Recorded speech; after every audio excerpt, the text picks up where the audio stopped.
আমি কি করে দেবেন সারা জীবনে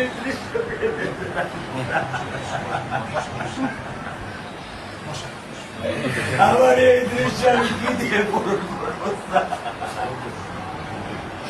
আমার মেয়ে শুক্রবার আমার সাথে মসজিদে নামাজ পড়ে, আমি নামাজ বাসায় পড়ি স্যার, কারণ ও আমার সাথে নামাজ পড়তে পছন্দ করে।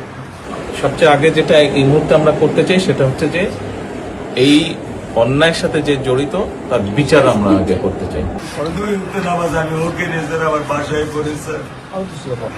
আল্লাহ আমি জানি না আল্লাহ তাআলা আমার কোন পরীক্ষা করেছে, এই দুঃখ এই কষ্ট মৃত্যু ছাড়া আমার আর কোনো শেষ নেই স্যার, আর কোনো শেষ নেই।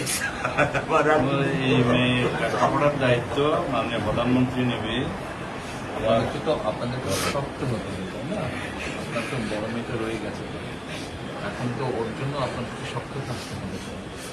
স্যার সত্য কথা, আমি যখন ওকে ভ্যানে পাঠাই আমি খুব বল পাই। আমি কালকেও বলে দিচ্ছি যে আমি আর ভ্যানে দিব না, তুমি প্রতিদিন ওকে রিস্কায় নিয়ে যাবো, রিস্কায় করে নিয়ে আসবো।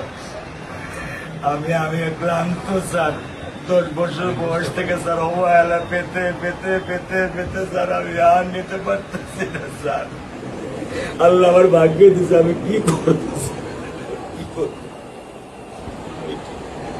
ঘরের ব্যবস্থা বলেছেন মেয়ে লেখাপড়া করে ধৈর্য ধরো, ইনশাল্লাহ বিচার হবে খুব সংক্ষিপ্ত সময়। কারণ এর থেকে বেশি বলতে পারবো না, কারণ আদালতের বিষয় তো।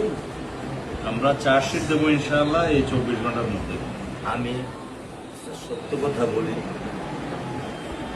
আমার 55 বছর বয়সে আমি এত দ্রুত, এত সুন্দর, এত সুচারুভাবে আমি কখনো দেখিনি। এটা আমি বুঝতে পারছি, এটা তো বুঝতে এটা আমি বুঝতে পারছি স্যার। এটা প্রধানমন্ত্রী চলে আসছেন, এটা আমার সৌভাগ্য। আমি সত্যিকার ভাবে স্যার আমি বলি, আমি এটা স্যার প্রত্যাশা করিনি যে আপনার মতো মানুষ আমার এই 10,000 টাকার একটা প্ল্যানে স্যার আপনি পা রাখবেন। কিন্তু এই বিশ্বাস ছিল যে আপনি 8-10 জন না, যে মানুষ ট্রাফিক সিগন্যালে দাঁড়িয়ে থাকে, নিয়ম মেনে চলে, সে মানুষকে বুঝতে স্যার আমার এইটুকু বয়সে স্যার যথেষ্ট স্যার। ইনশাআল্লাহ স্যার, আপনি কি ধৈর্য ধরবেন? আমি ওকে কোনো নিয়ন্ত্রণ করতে পারতেছি না। আপনার সন্তানের এই অবস্থার জন্য যে দায়ী তার বিচার ইনশাল্লাহ হবে, সেটা শীঘ্রই হবে।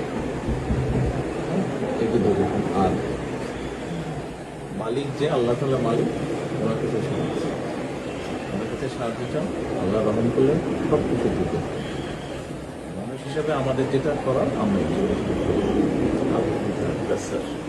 স্যার মিরপুর 10 নম্বর আইডিয়াল স্কুলে ক্লাস 9-এ পড়েছে। টোটাল ওগুলা নিয়ে চিন্তা করবেন না, ওগুলা ইনশাল্লাহ ব্যবস্থা। আপনি যখন যেহেতু বলেছেন, আপনি আপনার কষ্টের কথা বলেছেন, সেই ব্যাপারে আমরা যেটা আমাদের পক্ষে সম্ভব আপনি কিছু বলবেন?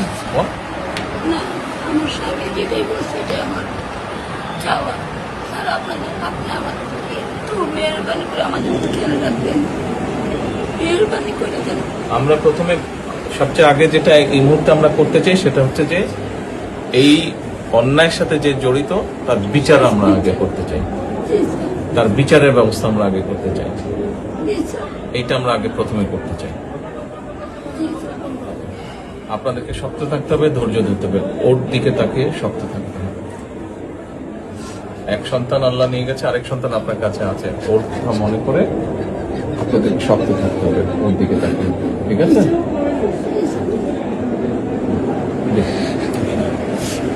চলে আসবে, হ্যাঁ ভাই, চলে আসবে।